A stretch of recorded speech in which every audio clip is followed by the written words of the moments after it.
Hello, everyone, and welcome back to the Tastemakers podcast. This is, of course, the podcast where we talk about everything going on in the world of scripted television and film. Are there unscripted films? I guess documentaries. Documentaries are kind of scripted, though. Would you call them scripted? I don't know. You know what? That's what we're here to tell you as Tastemakers. I'm your host, Taran Armstrong. With me to tell you, it's Grace Leeder. How you doing, Grace?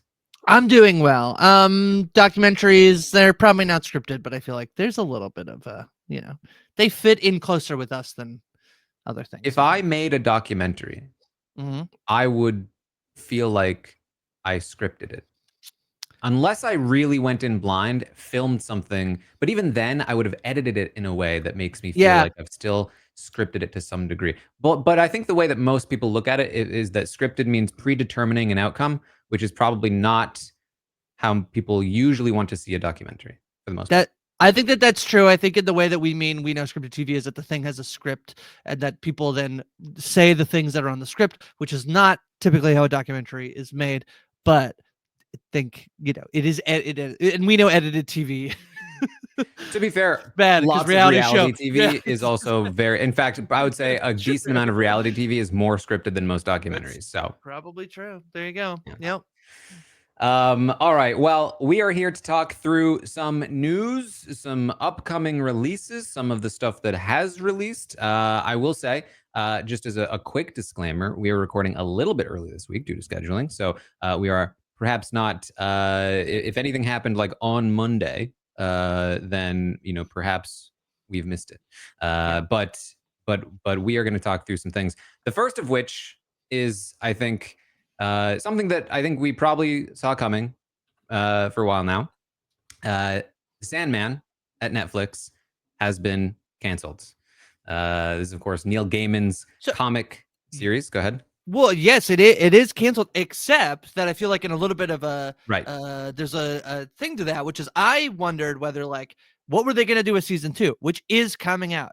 And they've claimed in their press releases that this was always the plan, that the show would only be 2 seasons and then it would wrap up at the end. The way it's being reported is that the show has been canceled rather than Netflix is choosing to end the show. So take that for what you will, I think. So basically, I to my understanding, they had shot pretty much all of season 2. Yeah. We're already in post-production. Like, it's already ready to go. Then the allegations came out and they were like, ooh, like, what are we doing? On top of that, Sandman is a show that Netflix seemed incredibly hesitant to renew in the first place. After the first season, despite it performing pretty well, they really dragged their feet, announcing that it was going to be renewed. They finally announced a season 2. So it seemed like it was on thin ice to begin with, regardless of allegations. And so it wouldn't surprise me if they did shoot season 2 with the knowledge that this might be their last season, just ratings wise and renewal wise alone. But I'm sure that if it did well enough, they were hoping for more. Basically, there are 10 what are they called in graphic novels, like a volume or editions? There are 10 volumes to the comics. They adapted the first, I believe, 2 for the first season. So theoretically, there's 8 more. However, not all of the novels follow the same storyline or the same character, aka Dream, the person you're seeing on the screen if you're watching the video. So I think basically what they said was like, we were able to take the Dream storyline and condense it into one more season of Dream content, which feels potentially reasonable. But how much of this was actually planned to be like the final season seems. I think if it really was, they were not planning to make any more. They would have said so before an announcement that it was canceled. But at the end of the day, it seems like what they're saying is this will work as a finale. Well, Netflix isn't really saying it's canceled. Netflix is saying, here's the last season, which right. So right. And I think that there's a slight timeline thing here. And first of all, just so like the allegations are incredibly horrendous and gross. And there's a lot of evidence to show that this happened. Gaiman obviously says not true. So it's actually like there's the podcast that came out last fall that was sort of like the first like Those were the first accusations and allegations against Gaiman. And then it was, and I feel like that while there was still like a little bit of like Netflix not really sure what to do with Sandman, I think the price point on it is also pretty high. Just it's a lot of like CGI graphic effects. Like it probably isn't the cheapest show to make. And so like I do think like renewing it probably did mean that it had to do well numbers wise, which it seemed like season 1 did, but probably not as well as they wanted it to for how much a little bit like the Acolyte kind of situation where it performs very well, but it was way too expensive. Yeah, 1899 is another one that I feel like this is like the Fall to Dark. If like that falls into the same bucket, that it seemingly did well, but didn't do well enough to justify how much it basically like what they're looking for. I think with some of these is this going to pop off like Stranger Things, Squid Game, like those kinds of levels. If not, we took a shot. It performed well enough. We're not going to go again because it's not going to pop off on a like second or third season. Yeah. So that happens. I think they're kind of like waiting for the right time after the podcast dropped to basically be like, when can we put this out and for like it all to feel okay to do it. And then the New York Times piece drops with the cover story. There was no safe word, which is the full article with like a lot more details, a lot more investigative work done. And that to me feels like, yeah, okay, the next one, the one that we have, we will put it out on Netflix. Will be the last one, and we'll just call it that. That feels to me like the timeline. Obviously, Netflix is saying different. Gaiman says he, the allegations are untrue. All of that, just to say it because they've said it and feel like we should say it too. But yeah, the Sandman will air sometime in 2025 there's a teaser trailer online already. If you go to Tadum, it should be on there. You can watch it there. Not really a teaser trailer, more of like it's almost like an announcement video with some show footage. So yeah, it's there. Yeah. Well, that was the Sandman. There was a little other controversy that happened. Slight controversy. This is a little bit smaller. I just noticed. I thought it was kind of interesting. We talked about your friendly neighborhood Spiderman. Yes. That started to air this week. I did not watch it.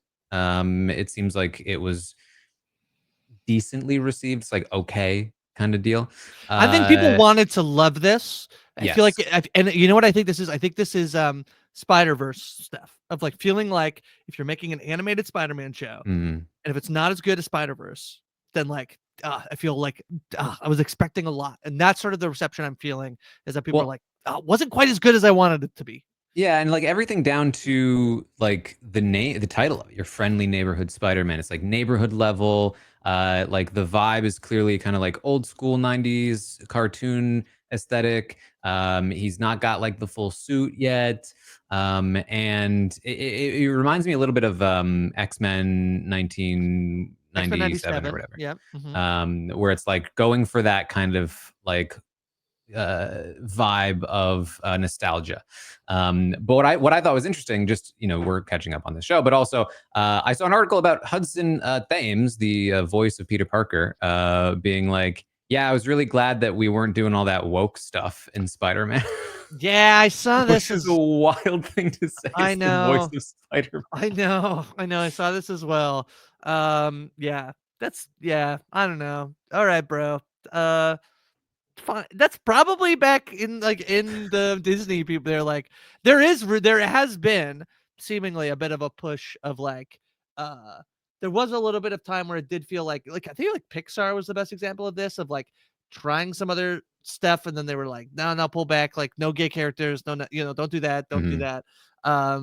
So bummer, but this show has been renewed, I believe, for the second and third season. At least they're in, or at least tentatively in development. So this will be 10 episodes, I think, releasing in batches of like 3 episodes, the last 2.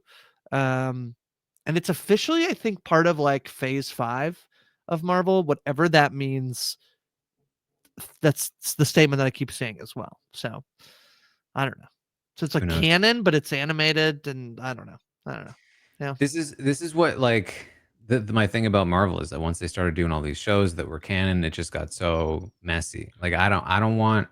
I mean, it was a similar thing with James Gunn when he put out the cartoon that I can't think of the name of recently. Creature Commando, right? And it was like I was okay with it. Like, oh, I'm excited. Maybe this will be good. But then it was just like not my thing. Yeah. And now it's like, now I'm not on top of everything going on in this world. Yeah. And like, I don't know. I like, as long as you're putting out quality stuff, even if it's just like not my thing, that's fine. But if you put out so much stuff that's mediocre and hard to stay on top of, it's just like, it's just Yeah. too much. I know, and the woke thing, I feel like, oh gosh, I do feel like it's like it just has not been a fun week. I don't know, I don't live in the country you live in, and but I am getting slapped with tariffs for some reason, and we're retaliating. There's never been, we're booing America at sports games. Like we've never been so patriotic. The only other time we're this patriotic is like the Winter Olympics. We're like, yeah, Canada, and now we're like, we hate Trump and the tariffs, and it's very annoying. I do feel like there's some weird stuff that's going to happen over the next 4 years. I think some of this I have to just put this in. I think this kid is probably pretty young, and I'm gonna just think about it. And I don't know what to do genuinely, like it seems like there is a cultural movement that is pushing back against wokeness. Not it's not a political podcast, but like in terms of entertainment as well, it would not surprise me to see that there is a more vocal movement that speaks out in this way, and feels less like held back to speak out in this way. Can I throw it to a different thing that's, I feel like it's not completely different, but it is about the star of a thing saying things that are weird. Have you heard about the Karla Sofía Gascón controversy over the last little while? So I believe about 2 days ago, there was an article. I'll try to figure out who did the search on this, but they pulled up a lot of Karla Sofía Gascón's previous tweets, and they're not great. And this is the woman from Amelia Perez. And this is going to be pretty tough. And again, as you said, we're not really a politics you're not a politics podcast.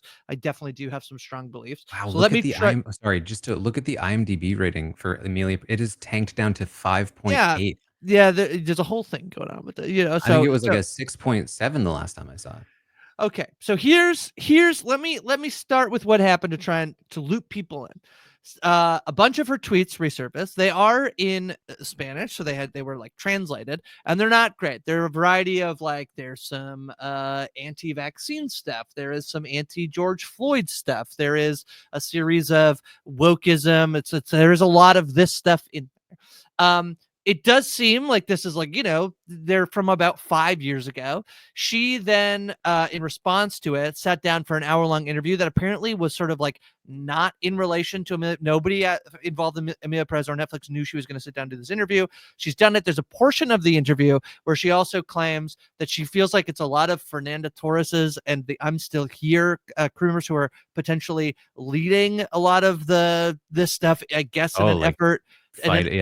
In an effort to like trash Karla Sofía Gascón's chances at winning Best Actress. That seems to like not be true. It does. I know Brazilian fans have been like very passionate about Fernanda Torres and I'm Still Here as a property, and probably there's something to that. But to say it's actually like the camp. In fact, when the tweets came out, Fernanda Torres actually came out before the interview to say, please don't send hate to Karla Sofía Gascón. Here's where I think it's very complicated. I do not agree with what are in these tweets. I also have a very hard time with feeling how quickly it is to basically then be like, this trans woman is up to no good, and I just have to figure out but it happened about 2 days ago. I feel like it, probably see more stuff. There's some stuff where she slanders Selena Gomez before they ever worked together, calling her a rich rat, I guess is the word that she used. So it's like, yeah, it is the amount of tweet. Every time I read there was a thread I saw, and every time I scrolled down, it was like, there can't be more. I was like, there's more, and it's worse somehow. So all that to say, it's very bad. I do not condone what's in it, and I also think it's very complicated when she's the first openly trans person to be nominated for Best Actress, and now is going to be basically subject of like, look at all this terrible stuff she said and did, which I feel like this happened with Well, it was The Acolyte. I think one of the first podcasts you and Josh talking about was very complicated because you came on the podcast and were like, I don't like the show, but I also don't like the show for different reasons than everybody else who's on the internet saying they don't like the show and saying they don't like the show. And I just will have a little bit of a tricky time, and I'm just keeping an eye out. So I just want people, the discourse around Karla, Sofía, Gascón is going to be, I think, I don't love I don't love it. It's since there's like another month or so to go for the Oscars, Taran. I mean, I think it's a good point. It's something that was in my brain that like I don't think like I think that this movie, Emilia Perez, which from what I've seen has very legitimate criticisms against it, and it sounds like there are very legitimate criticisms of Karla herself. But it has entered into this like perfect storm of hatred because everybody hates it, right? The people that it's ostensibly for don't like it because it has issues with its representation. And then the people who just want nothing to do with any of the subject matter are very happy to jump on that train as well and be like, yeah, look how much this movie sucks. This should not be winning awards. We shouldn't make movies like this. We shouldn't make movies. Yeah. And so it does, I don't think that means that we shouldn't criticize the movie or that we shouldn't like anything like that. But it is, I think, something to just like keep in mind, right? Like it's something that has been in my mind that like, yeah, this is just sort of, they really stepped in it, like, and this tends to be how this works as well, where like, when you are on the side of trying to represent something well, you do have, if you don't do that well, your side will turn on you, and the reverse is not as often true. So yeah, it happens though, and it's why it's hard to do it. And so yeah, just something to think about and to notice, especially when you see something that you do like and that you don't have problems with have a similar amount of pushback from similar parties that push back against this movie, but for different reasons than you might have pushed back against this movie, if that all makes sense. Yeah, because I think that like for me, the thing that's been eye-opening about it is like I want another trans musical to be made at some point. I think it was like so cool. I just want the people who make it to like, I think, understand the content a little more in a way that I think that like this version didn't. And when I critique it, I want to critique it in the sense of like, okay, the next time we do this, as a society, let's try to do it better, and that's rather than being like, we shouldn't do this again. That's not the answer. And my thing too about the movie was a little bit like I kept being like, well, at least Karla Sofía Gascón is in this movie. Like, at least she might like get to make a speech. And I kept thinking about the moments in the movie that I thought were transphobic. And I'm like, but there is a trans actress who's like in this thing. And obviously, if what she's saying is true, I feel like, well, maybe that makes sense why, like, and yeah. And like, that's the thing is that like, at the end of the day, we're just people. And so like, just because you're trans doesn't mean you can't be a little transphobic. We see that, racist or exactly, yeah.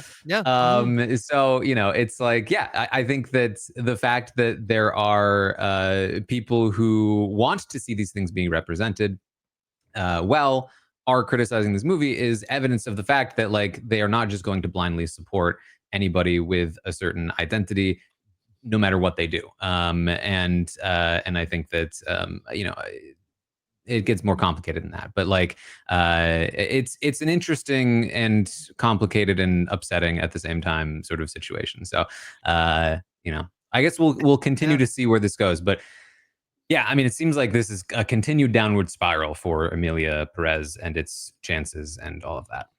Yeah. Yeah, that's that. Any other news? I don't think so. Not on my end. Listen, Grace, you informed me. I was like, man, I'm glad I'm listening to this podcast because fell into it today, and I was like, oh my god. The Grammys are also happening tonight, which I know I'm not a big music person, but it's happening. They're on, so we'll see. Yeah. As we're talking, yeah. All right, some new things to talk about. Grace, did you end up watching Paradise? I did watch Paradise. Yeah. I feel like a thing happened where right after because it came out early last week, Mhm. and so you had seen it, and then I went to watch it, and then I feel like everybody was watching it, and not everybody, but like in my little bubble, none of the people were liking it, but they were loving it, and I feel like there's a little bit of like there's a lot of really good TV on right now, and I'm gonna put Paradise, sorry, not the Paradise, I'm gonna put Paradise in the bucket of things that I think are very good that I'm very enjoying. We have weekly. It's like this and The Pit, and I feel like there was Man. one more that I kept thinking. Yeah, Well, Severance, but Severance. Yeah, that um, is it. Yeah, yeah, every Thursday when The Pit airs, yeah, I'm just pumped. yeah. It's really good. It's my favorite show right now. It's Yeah, so fun to watch. yeah, So fun is a weird word for it, but like I it's like I have to choose, right? I have to watch the trailers first because I'm gonna get yeah, spoiled yeah, yeah, if I yeah. don't watch the trailers. The good news in Canada, unless I'm mistaken, I go to Crave every Thursday just to check if it's there, and it's not, and it normally comes out the next morning. So I like have to go watch something else, you know? Yeah. But then I choose between Severance and The Pit, and I choose The Pit every time. Like I'm so not that like I don't think it's necessarily a better show or anything. I just really enjoy watching it. Yeah. And I love Severance, and I love watching Severance too. But The Pit is just so much fun, so good. I just look forward to it every week. But Yeah. we're talking about Paradise. Yeah, so Paradise, and I actually had a little bit of an epiphany that I thought, like, I think that pilots are very tricky. I was talking with somebody, we are talking about something recently. I was with Mike Bloom and Kevin Madea when I was traveling to New York, and Mike said something. He was like, "Oh, I tried the pilot. It didn't really work for me." And Kevin went like, "Oh, pilots are tricky." And I was like, "Yeah, pilots are tricky." And then I watched, like, pretty much immediately afterwards, I watched the Paradise pilot. I was like, that was such a good pilot. I think between that and The Pit, I think that's why I was talking about The Pit as well, was Paradise did a thing of not they did the thing that like that I there is a little bit I disagree with a little bit of like we have to get to the action, but I feel like Paradise did like the best version of getting to the action that I've seen in a while, Mhm. which is that like so immediately we get set in the tone and then we fill in all the backstory stuff while the thing that is like the propulsion of the show is happening, but not in a way that we're like they only left at the beginning. I feel like a lot of shows would do all of the setup, and then the end of episode one would be like, and here's the thing that the show is about. Like, and if you've watched it, I don't think it's spoiler to know. Like, he's the um Secret Service Secret for the Service. president, and something happens to the president. And throughout that whole first episode, you kind of know something's happening, but you're a little bit like disjointed in a way that like he must be disjointed. Is he saying like something is happening to the The way president? he's reacting is strange. You're not sure Yeah, why. We're yeah, getting flashbacks that are filling in some gaps. It's a very fun way of learning new information about the story and the characters. Um, I think that like especially watching the next two episodes. So this is created by Dan Fogelman, who was behind This Is Us, and This Is oh, that Us tracks. exactly. This Is Yeah, Us had a phenomenal pilot. I think This Is Us, which I think went for what, like 7 seasons or something, 6 or 7 yeah, something like seasons. that. Mhm. Um, uh, in my opinion, off the back of its pilot, phenomenal pilot, which was structured very similarly, actually. Right, right. Loves to And play with time. exactly. Loves the flashbacks, loves the big speeches, the melodrama, but tells it in just a schlocky kind of way, but in a I would agree. fun way. Yeah. That you're just like, and that was my thing with This Is. I ended up watching all of This Is Us, and Mm. the whole way through, I was like, is this a good show? I'm not sure, but I do enjoy watching it. And I think Paradise, so far at least, has been a show that I'm not thinking is bad. I do think the next two episodes weren't as good as the pilot. Yeah. It Yeah. did it does get a little schlockier in my opinion, but it's still just fun to watch the way that things are presented, the way that characters are introduced and developed, and plot lines are brought forward. It's a very distinct style, and I think it works really well. And so I think Paradise it's a fun time.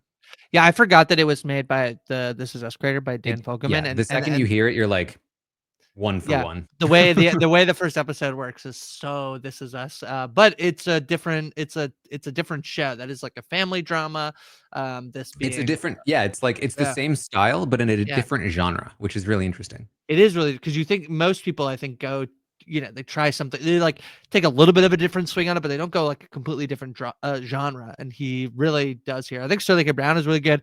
James Marsden was pretty fun in the first. I've only watched the first episode, so I need to check out more. But I really enjoyed it, and I think that thing of like you watched all of This Is Us and whether or not it was like good. And I went pretty far. I feel like there's a particular moment that I stopped watching and didn't, but it's not because I didn't like it. I actually liked it quite a bit.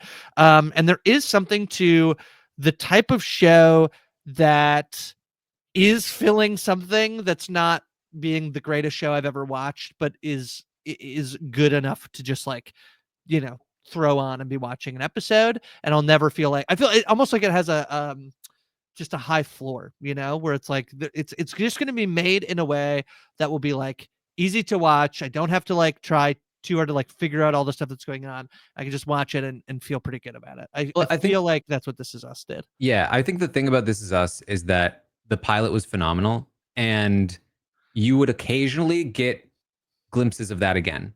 Right. Like just occasionally it would be really good, and then the rest of the time it's very entertaining and watchable. Right. And I think the same will probably be true of Paradise. I think that I would be surprised if any episode is better than the pilot of Paradise in its first season. I think they will all probably be a level down, but still good. And I think that's fine. That's my guess, at least. The thing I think Fogelman does really well is like moments. I think he's really good at creating. I was thinking about this the other day as I was talking about how The White Lotus is coming back, and I was talking about how that's a show, and like it's not doing any, like it's very different. But I feel like Mike White is very good at creating singular memeable moments, whereas I do think that like This Is Us. Like, I mean, I got a message from my friend Lindsay Wilson, who fantastic friend and listener of the podcast, who was like, "Oh, as soon as you said slow cooker or crock pot or whatever you said," I was like, "Ah, yeah." Like that's a moment from This Is. I do feel like he is very good at creating. So like, I do think, yeah, probably every episode. The thing I'm like, but probably the finale will be worth checking out of Paradise. Like that's my like, that's my like. I would probably, and there might be like an episode in the middle somewhere that's like a very special episode, and it's very fun. Right. So I agree. There's Paradise. I did check out the first couple episodes of season 4 of Mythic Quest. And yeah, I mean, it's back. It's Mythic Quest. It's good. I'm behind on Mythic Quest, but I do like it, but I'm just behind. Yeah. I would say I think I'm enjoying it more than I remember enjoying season 3 so far, but not by a huge margin. So that's Mythic Quest. That's my favorite review ever. So yeah, that's Mythic Quest. Yeah, I think it's useful if you've watched Mythic Quest before. Brian and Maggie started. I did not check this out. Seems like a little lukewarm there of a response in terms of audience response, at least. We could certainly check like a Rotten Tomatoes here. This is not a lot of ratings here on IMDb, but we'll continue to monitor it because I am interested in the topic. Yeah, I do want to watch this one as well, but I haven't watched it. There's not a lot of ratings on Rotten Tomatoes either.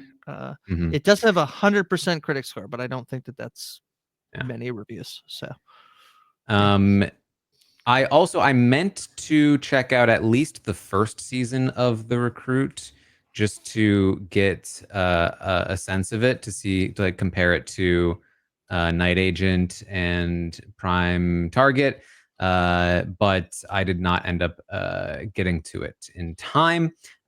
So far, I've seen that, for the record, The Night Agent I liked better than Prime Target watching season 1. I have since heard that The Night Agent season 2 not as popular. People are not very high on the season 2. They were like, "Oh, we liked season 1. Season 2 was a bit of a letdown." So that's a little bit of an update there. The Recruit, I have not seen a lot of feedback on yet. So far, it seems fine. I don't think people have like settled on an answer yet. Okay. But I still need to check out season 1 to see if I like it at all. But what I have seen is people saying things like Prime Target is bad. The Night Agent is, season 1 was good. Season 2 is bad. The Recruit is better than both, is what I've seen. Yeah, I feel like, I mean, you definitely have your pick of political thrillers or sort of like this type of genre of show does feel like, I mean, I liked the first episode of Prime Target, I think, more than anybody else I've talked to, so that's fine. Yeah. It'll just be a little show for me, which I'm okay with. It does feel like basically like if you're thinking about checking out any of those shows, I basically would be like, I maybe go check out Paradise, or like go back a bit and watch like Black Doves, or The Day of the Jackal. I feel like are worth your time. Like I feel like there's just those are a little more prestige feeling. Yeah. But if you're looking for like schlocky 10 episode, I keep using schlocky today, but like that's kind of the word of the day, I guess. Also, the thing is that like if you just, well, I mean, Black Doves is on Netflix, but if you just have Netflix, then like yeah, then just check these out. Like that's fine too. Chatting with more casual people, someone who was like just fully felt like the most typical television viewer in 2025 ever, where they cancel based on whatever they're most interested. Like, so they pick streamers based on whatever they're most interested in, and they've never bought Apple TV. Because like, oh yeah, you're like the most typical. Like you're the most reflective, I think, of the regular folk out there. So yeah, I think these are great shows if you're just looking to put something on and you like action spy stuff. Like they're gonna be good for you. They both are on Netflix the same week. They both are. Yeah, it feels. Yeah. And then Mo season 2. I still have not had a chance to check this one out either, but I've heard. Oh, you know, I didn't even notice this. Rami. Yeah, Youssef we got a note last week in the YouTube comments. I think that it was highly recommended to us that we should watch it, and the note that it was. I think it's like attached to the same universe as the show Rami. So, okay, well, that makes sense. I've seen Rami. I think it's a very, very good show. I really like Rami Youssef. It's so funny. Like I got the vibe that when I was trying to think of like what are those comedy shows, and the only one I could think of was Louis C.K. who started it. Rami is such Rami was definitely in my head. I just couldn't remember. Yeah.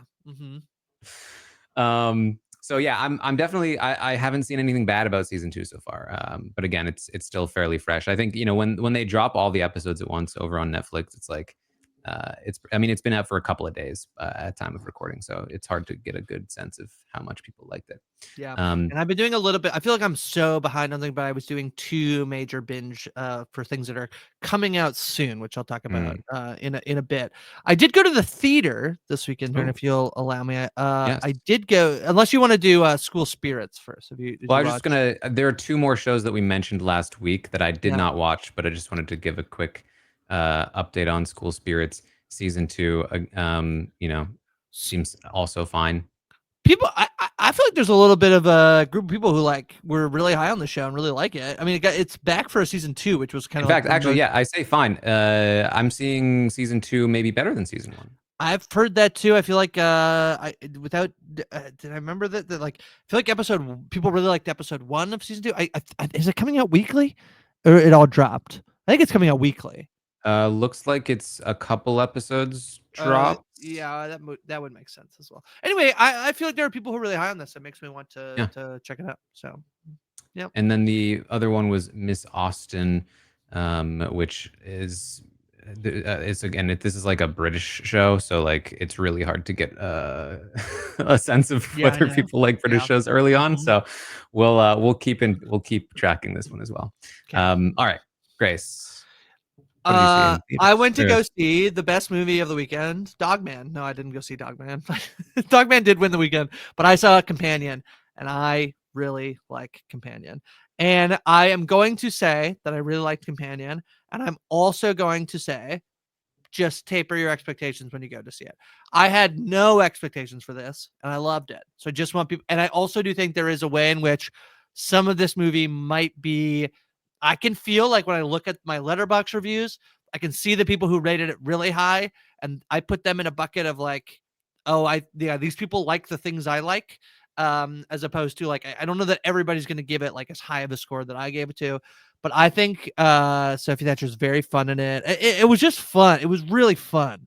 I do feel like you can feel. I talked about last week that like I misquoted myself that Zach Cregger was the director. He's not. He produced it. I think it does have this like I think that there's if there's a barometer of like fun horror movies, for me it's like the level of fun, it's hitting right in that sweet spot before it gets like too silly, which I'll put in like I like this movie, but Megan is so silly. There's like a silliness. Even I put Abigail there, like it gets sillier, I think, than whatever. This is like I think the sweet spot of like it's pretty fun. It's got a great that's kind of where cast. Barbarian was, I feel. That's exactly. I mean, that's kind of like I think what I'm trying to say.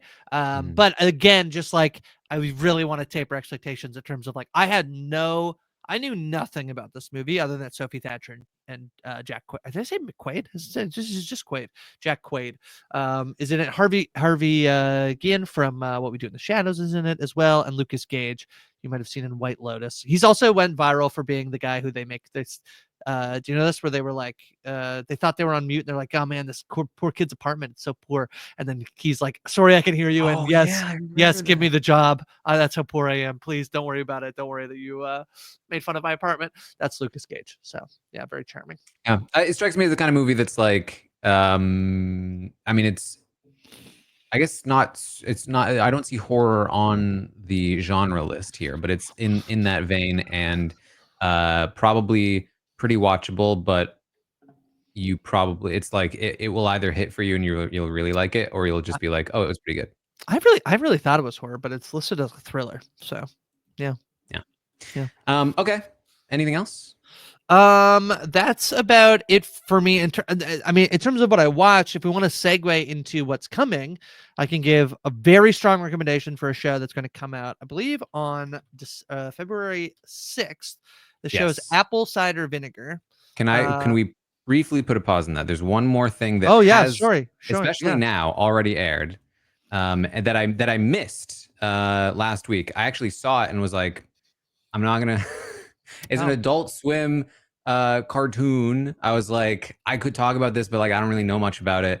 And I feel like every time I try to recommend a cartoon, it doesn't work out. I don't end up liking it. However, then dummy me, I didn't even notice this is made by the people that did Scavenger's Reign. It looks like I was thinking that as you pulled up, it looks like the Scavenger's Reign which was the very trippy alien planet movie, or not movie, show that that I think it was Max put out, that they then canceled, that was very good. I mean, not really my thing, and yet visually just really stunning and really engaging to watch visually. So I'm actually very interested in checking out Common Side Effects. It's premiering today. It might be out right now. This is Sunday that we're recording, Sunday night. So I'm gonna check it out, and I'll let you guys know. But you'll probably have watched it by the time you listen to this, if you were already into it. Yeah, Scavenger's Reign was on Max, and then I feel like Netflix picked it up with I think I was sort of hoping that it would sort of I think that happened, break through, and then they decided like they weren't renewing it because it wasn't watched enough. So hopefully Common Side Effects. It's fun. I like what they did with Scavenger's Reign. So I'm interested to see what they do in a different format. This format is they discover a drug that can cure all illnesses.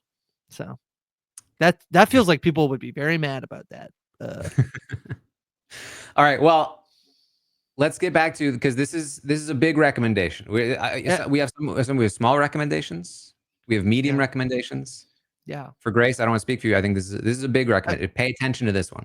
Yeah, so I've seen it all. I really like it. I think it's tremendously good, I think. And I'm a little worried that I'm like totally in a bubble on this one, but I just think it's about Belle Gibson, which sounds like a fake name, and it's not. It's based on a real person. She's basically like one. I know, and it's very funny because she's only basically she's only one of two people who they use their real name for, and Belle Gibson is one of them. And it's very funny because she's basically a total fraud. So it's so funny their name is Belle Gibson.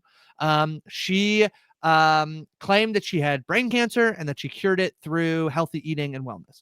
And she had a book deal. She got signed by Apple to work on That'll make sense now. Yeah, where they worked on. She was part of like one of the Apple Watch. She's like one of the only Australian app. She had developed an app called The Whole Pantry. So her story is out there. This is based on a book.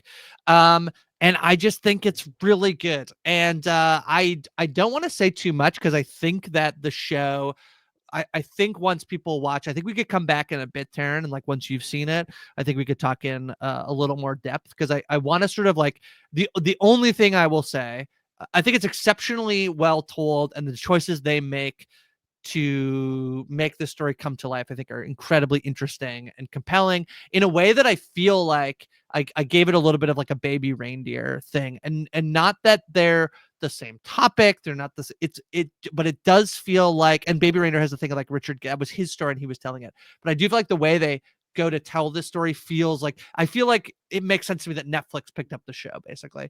But the one thing I do want to say is that it can be an incredibly tough watch, because this is a show about the way that somebody who had brain cancer inspired other people to opt out of medically recommended cancer treatments in the form of doing wellness and nutrition.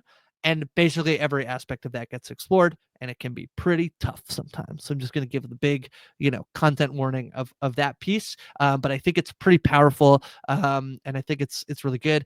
Caitlin Dever, I think, like, I don't know if she did this on purpose, but she's picked maybe two of the most polarizing roles she could take of the year, between this and then she's gonna be in The Last of Us. I think that's really interesting, that like these are the choices she's making in terms of what she wants to do.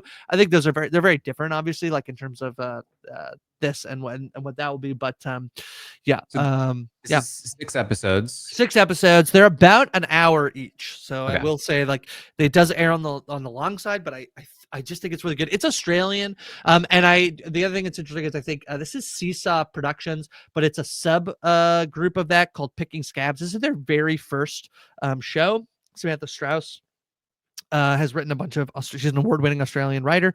And this is the first project that she picked.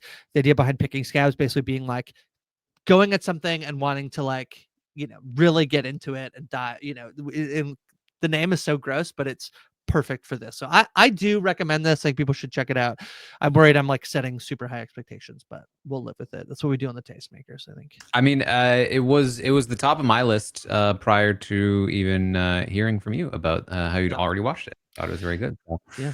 Should have an interview with Samantha Strauss coming out at some point. So yeah. All right. Yeah. All right. There are a couple of other ones. There's a show coming up. I guess it's perhaps a season 2 of Am I Being Unreasonable? Which I don't know a lot about. But let me see. Oh, but it's Daisy May Cooper. So Daisy May Cooper was on a season of Taskmaster. Yes, this is a British comedy. She's very funny. So yeah. She's a mom stuck in a depressing marriage, grieving a loss she can't share with anybody.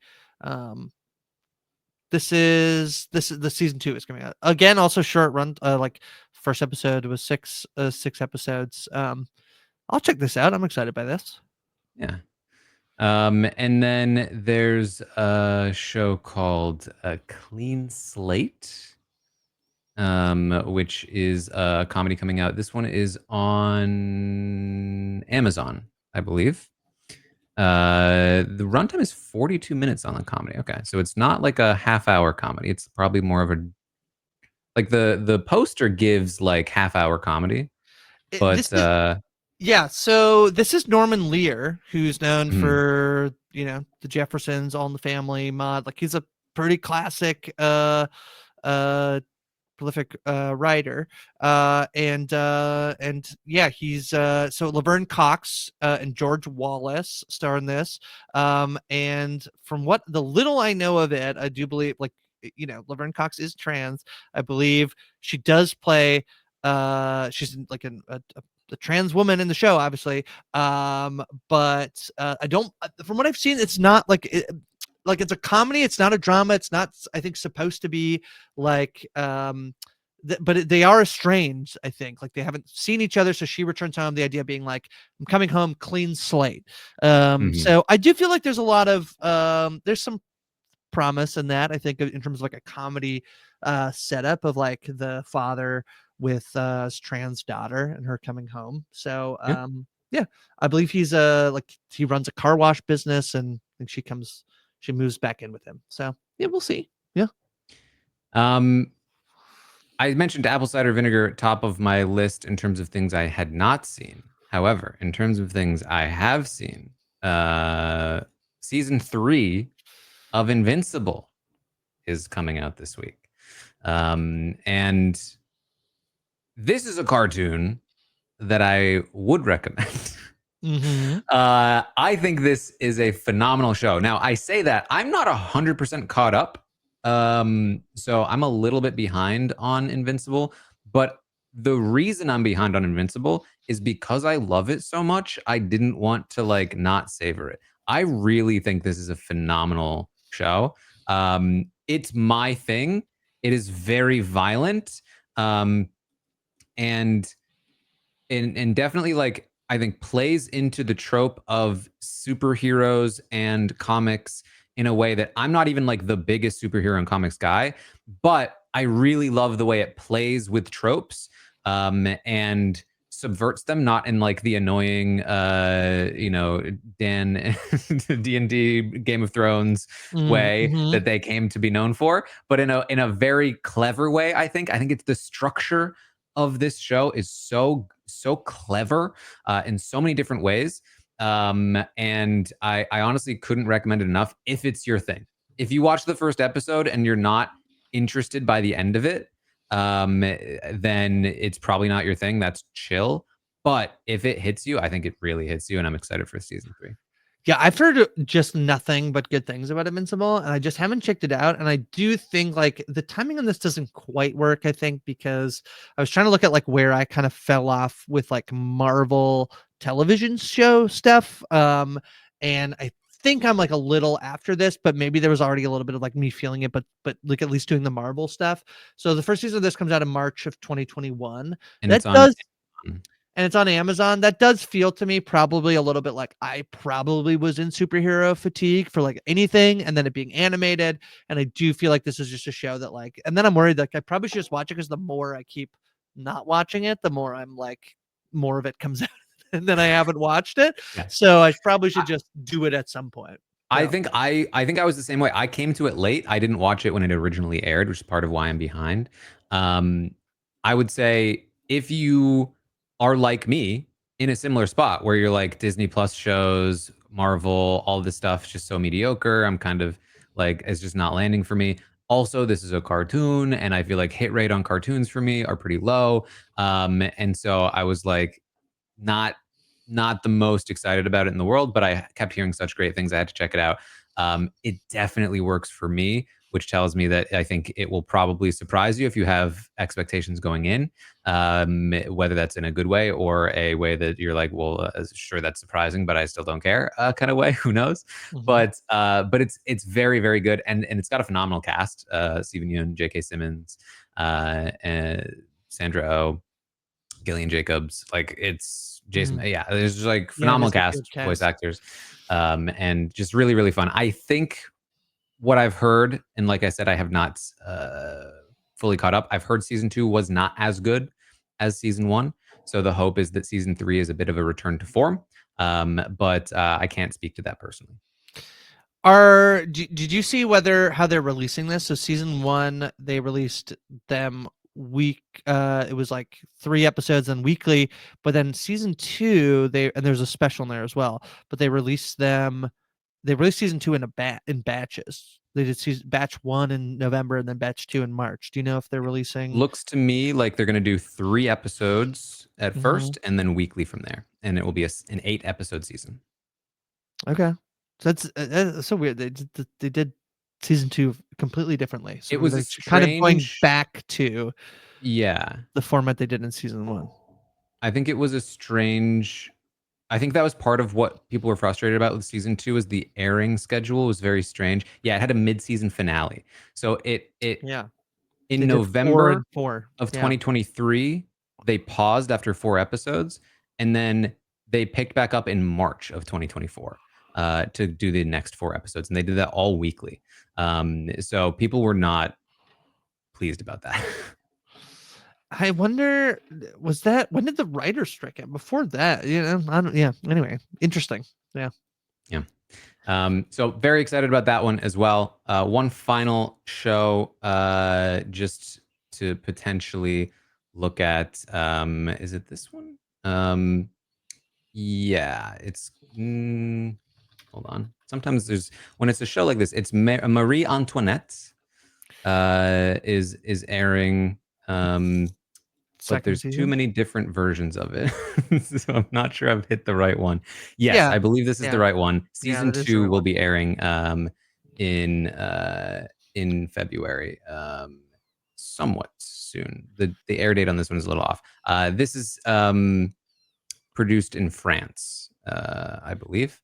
Yeah, it looks like and then it looks like it's getting maybe a US release date a little bit later as well, but Yes, I folks think should be able that's to watch it, but this is why I was having obviously trouble finding it. obviously about Marie Antoinette.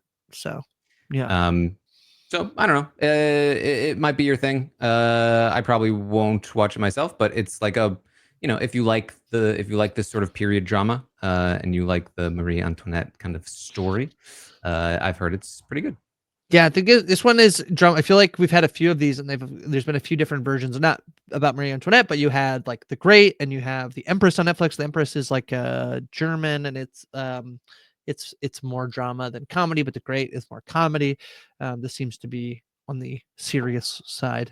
This is, I believe, I think the thing about the show that gives me a little bit of like actually more reason to watch it is it's not just for it's a Canal Plus, which does a lot of content I really like. I actually watched a Canal Plus film today, this morning for International Cinema Cafe. That was really good. I go to this thing, Taran, where it's basically like a secret movie club, but it's on Sunday mornings and it's international features.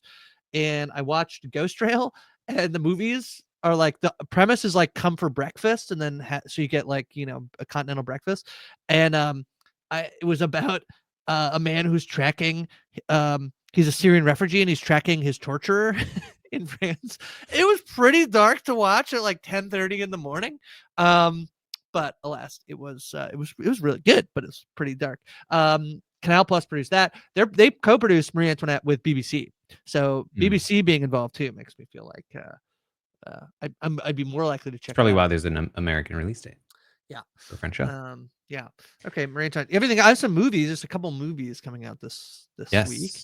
I feel like the headline is Love Hurts is Ke Huy Quan's first, I feel like, leading role film since obviously Everything Everywhere All at Once. This also has Marshawn Lynch. It has Ariana DeBose in it. It looks very silly. Huge vibes of what's his name from Better Call Saul, who did a very similar action movie with a poster. Oh, yeah.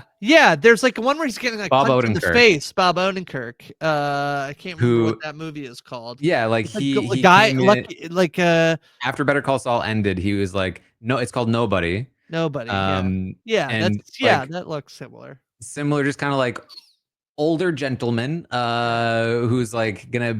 who's not your typical kind of like action star, is doing it, which all kind of comes back to Taken, I think. It's in it, just I haven't seen these movies. I saw Taken, I haven't seen Nobody, but like gives me that vibe of older. I don't think he's even that old. But let me give you the plot here. A realtor is pulled back into the life he left behind after his former partner in crime resurfaces with an ominous message. With his crime lord brother also on his trail, he must confront his past and the history he never fully buried. He's a hitman, I believe. So, retired hitman. So, yeah, Love Hurts. It's 100. It's a 1 hour and 23 minutes. So it's less than 90 minutes. Seems delightful. Oh, wow. I feel like I didn't even notice this. Sorry. The poster from the producers of Nobody. Yeah, there you go. Yeah, that's hilarious. It feels like, I mean, so some of the most fun parts of everything is like the action in that movie. I feel like if it's good, it's good. Marshawn Lynch in Bottoms was really funny. I thought he was great in that. So he's in this. Ariana DeBose, I like. I feel like she's like taken some questionable choices. Talking about what's the one where what was the really bad Apple movie that came out where they're like, it's so bad. It's based on the one. Is that it? Yeah. No, Argyle. Yeah, Argyle. Yeah, that's questionable, but that's okay. So Love Hurts comes out. It was weird that Argyle was bad, right? This was like It's so bad. It's so bad. I mean, if you like it, you like it, but it's I thought it Yeah, it was pretty like tough. Matthew Vaughn. Like you'd think it like it's the kind of movie where it's like it's hard. It feels like it would be hard to be Have you bad. But watched then it, Taran? I haven't. But I when I heard it was coming, I was like, oh, that sounds fun. And then I heard it was bad, and so I didn't watch it. Can I tell you that there's an entire segment of the film, and so, apologies if I'm going to spoil this for everybody might ever watch it, but if you haven't watched Argyle and you think you still might watch Argyle, I don't know why you haven't watched Argyle yet. Like, look There's at a this whole cast. I know, but there's a whole scene in the movie. You know who's great in this movie? Catherine O'Hara, actually, like the best part of the movie. There's a whole scene that revolves around the fact that she always wanted to be a figure skater, but she figure skates, but she puts knives on her feet and she skates on like an oil slick, basically. And that's not a joke. That sounds fun. No, it's bad. The other movie that comes out, and I think it's only really notable because it's up, I think, for best documentary, is No Other Land. And so it's getting a wide release. But it's up for best documentary. So it's about the Palestinian Israeli conflict. So yeah, No Other Land. All right. I heard it's extremely good. Is why I'm recommending it. Yeah. Cool. Yeah. Well, I think anything else? Not for stuff that comes out this week. Next week is a big. I think the week after is a big week for stuff that will be coming. So yeah, it's a good time for TV. I think right now. Yeah, there's a lot of stuff going on, but I mean, between the stuff that's already on, like we've talked about, like Pitt and Severance, we've got these other things coming up. Paradise just started, and that's really fun. We've got Apple Cider Vinegar now, and Invincible season 3 is coming out. Like for me at least, it's definitely things are popping right now. February feels like a good month because a couple weeks we'll have Yellow Jackets as well, so it's fun times. Yeah. All right.